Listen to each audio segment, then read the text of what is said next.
बच्चों अभी हमने डिस्कस करने के लिए जाएंगे केमियोस्पोटिक हाइपोथेसिस। ये हाइपोथेसिस एक्सप्लेन करेगा लाइट रिएक्शन के टाइम पे एटीपी का कैसे सिंथेसिस होता है।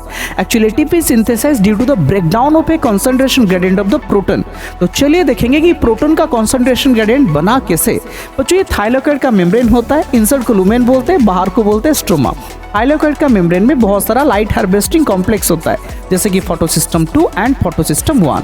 Both photosystem will receive the light simultaneously and there electron will excite. कौन एक्सेप्ट करेगा ना? Primary electron acceptor. PS2 का प्राइमरी इलेक्ट्रॉन का एक्सेप्टर का नाम होता है फियोफाइटिन।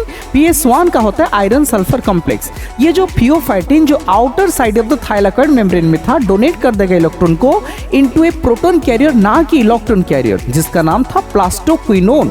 अब ये प्लास्टोक्विनोन स्ट्रोमा साइड से रिमूव करेगा प्रोटॉन को और रिड्यूस्ड हो जाएगा प्लास्टोक्विनोल में, लेकिन ये इलेक्ट्रॉन को नहीं रखेगा। इलेक्ट्रॉन को फर्दर ट्रांसफर कर दिया साइटोक्रोम B6F को, एंड प्रोटॉन को कहां पे ट्रांसफर कर दिया? लुमेन। मतलब आपका प्लास्टोक्विनोन जब इलेक्ट्रॉन कैरी करता है स्ट्रोमा से लुमेन को, क्या कैरी किया? लुमेन ट्रांसपोर्ट किया, मतलब लुमेन में प्रोटॉन का कंसंट्रेशन बढ़ाया। सेकेंड बात होगा, ये साइटोक्रोम B6F ने किसको इलेक्ट्रॉन को ट्रांसफर करेगा? प्लास्टोसाइनिन।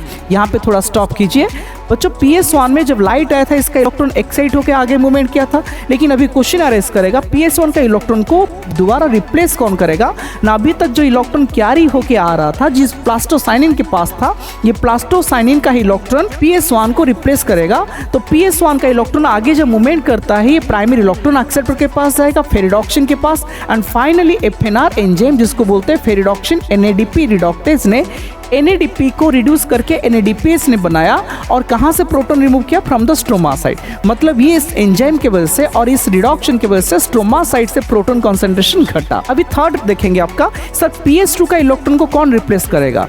PS2 का इलेक्ट्रॉन को रिप्लेस करता है due to the splitting of water.